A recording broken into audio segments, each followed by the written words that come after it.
¿Has escuchado de esas personas que baten récords de profundidad bajo el agua? Quizá habrás pensado que están loquísimas.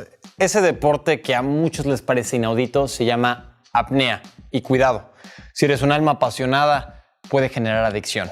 Aquí te contaremos sobre este deporte extremo, las modalidades que existen y en qué tipo de agua se puede practicar. ¿Qué es apnea? La apnea es una dualidad particular, deporte extremo por un lado y relajación de tu mente y cuerpo por el otro. También se le denomina buceo libre y consiste en sumergirte a puro pulmón, es decir, sin tanque de oxígeno, aguantando la mayor cantidad de tiempo y profundidad la respiración. ¿Dónde la practico? Un lugar ideal para practicar apnea debe tener aguas calmas, sin muchas olas ni corrientes, y suficiente visibilidad para no ir a ciegas.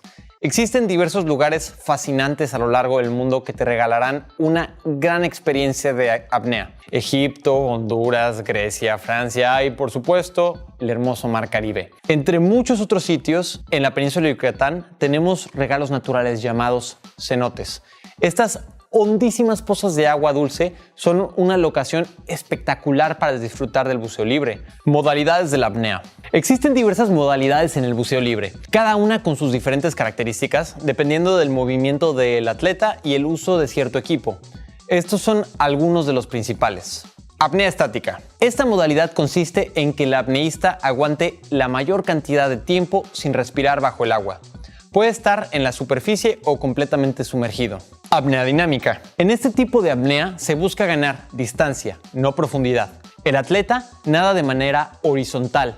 Existen dos subdivisiones de esta prueba, con aletas y sin aletas. En la prueba con aletas se puede usar aletas ordinarias o una monoaleta larga.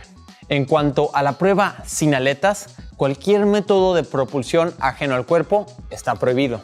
Peso constante. El apneísta lleva un lastre con cierto peso para sumergirse. Lo que se estila es que no sea muy pesado, porque se debe llevar ese lastre tanto de descenso como de ascenso.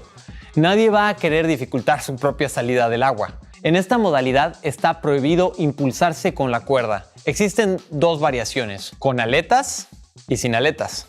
Peso variable. En el descenso se utiliza un dispositivo denominado trineo para bajar varios metros bajo el agua. Para el ascenso, el apneísta utilizará la fuerza de sus brazos y piernas y podrá utilizar aletas o jalar de la cuerda. Aquí se prohíben dispositivos motorizados o globos rellenos de gas. Inmersión libre. El apneísta se apoya en una cuerda para descender y ascender bajo el agua. Cualquier dispositivo que facilite la propulsión está prohibido en esta prueba. Sin límites. Se desciende con la ayuda de un trineo, pero se asciende con el método que el apneísta escoja. Puede ser con la ayuda de un globo, un chaleco, con cámaras de aire o cualquier otro medio. ¿La apnea es peligrosa? Existe muchísima controversia alrededor de este tema. Un doctor te echará un choro mareador de cómo la apnea produce hipoxia, que es el bajo nivel de oxígeno en la sangre, y esto a la larga puede llevar a un daño cerebral irreparable.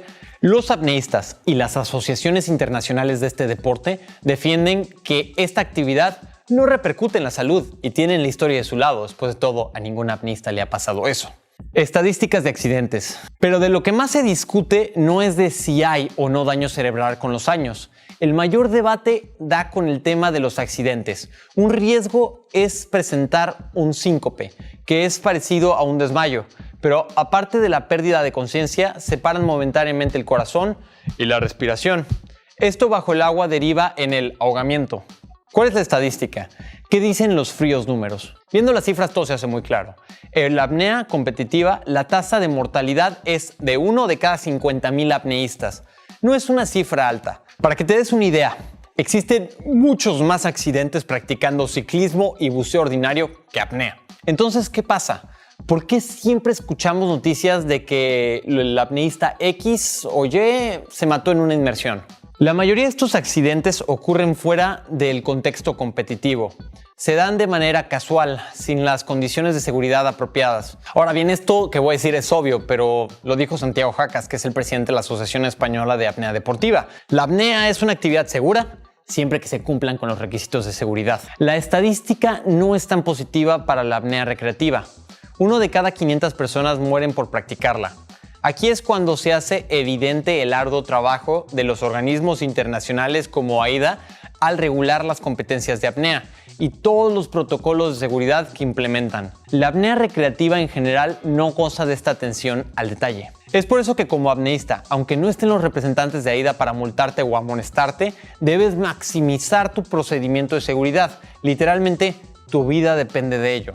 La apnea es solo tan segura como tú la vuelvas segura.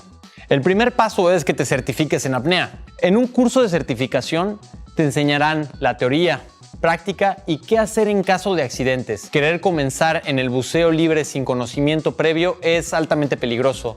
Ni se te ocurra. Toma la certificación avalada por un organismo internacional como PADI, como SSI, como CEMAS o cualquiera que sea reconocido. Jamás en solitario.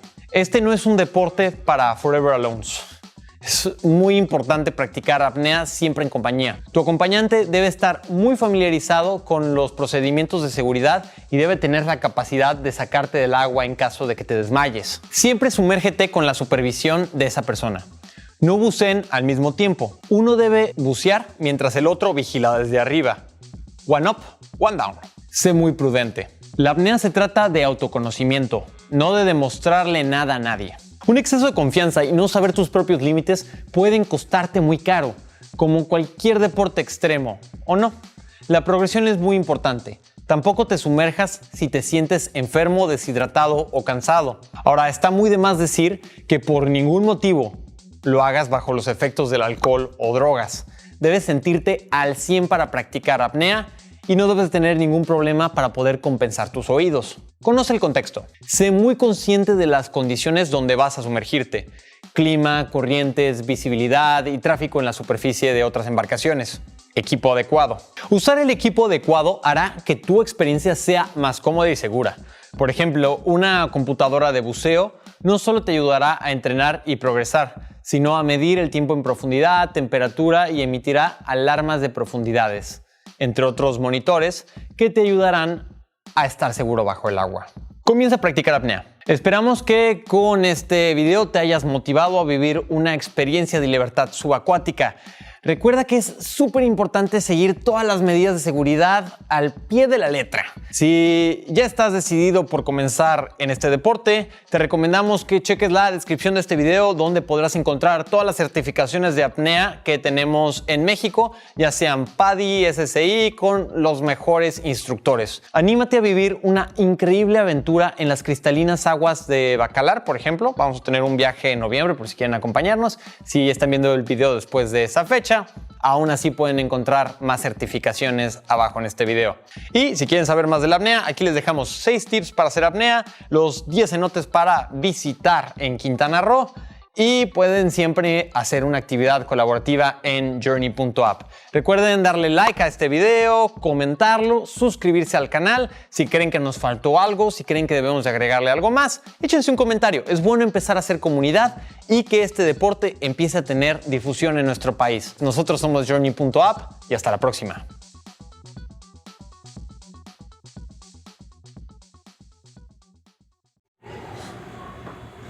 Muy buenas tardes, jóvenes.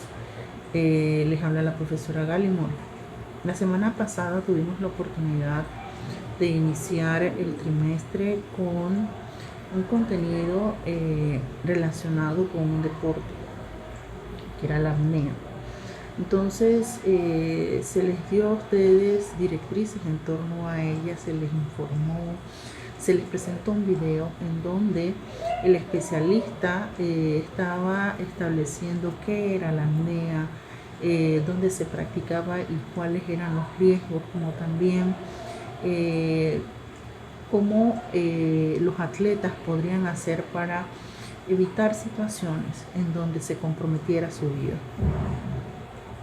Si ustedes han podido percatarse, nosotros no tenemos que dejar de respirar para poder realizar nuestras actividades cotidianas, pero sí para poder ustedes incursionar en lo que está relacionado con sus actividades escolares, tienen que proponérselo, tienen que tener una actitud positiva, tienen que aceptar que hay cambios en el devenir de cada una de las actividades o conocimientos que se les están impartiendo, que esos cambios van a redundar en ustedes y que ustedes, para poder hacer que influyan o mejoren en ustedes algunas áreas, tienen que aceptarlas.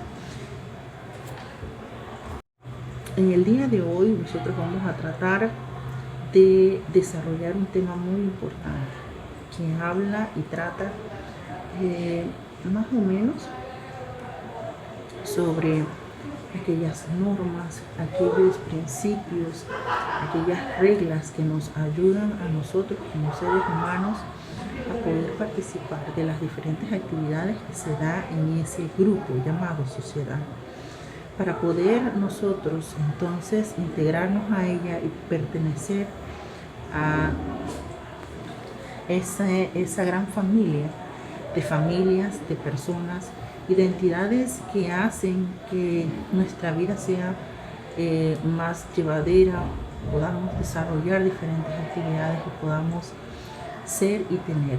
Entonces,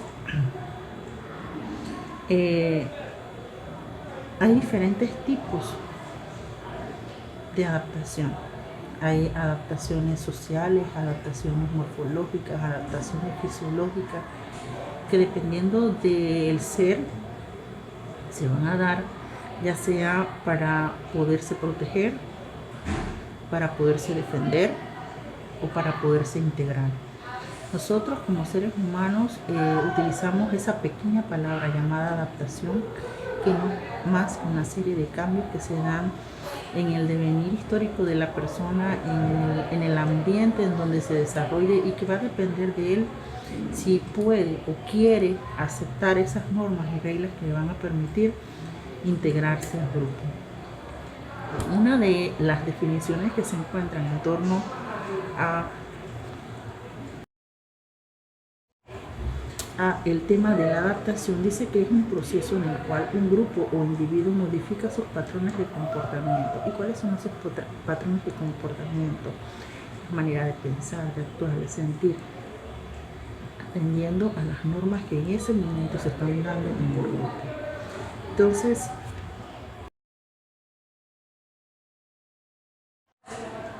se van a dar 3 procesos o 3 momentos para lo que es el proceso de adaptación. En esos momentos vamos a darnos cuenta que va a depender del individuo, va a depender de las experiencias y va a depender de la toma de decisiones para que se pueda dar ese proceso de adaptación, en donde inicialmente la persona trata de conocer su entorno, trata de establecer cuáles son las normas que imperan en ese momento, y si él quiere o no, las acepta. Si no las acepta, entonces no se adapta a la situación. La otra situación es que conoce el entorno, conoce las reglas, trata de seguirlas, acatarlas, pero igualmente no se compromete, no se integra, no se aprende, no hay cambio.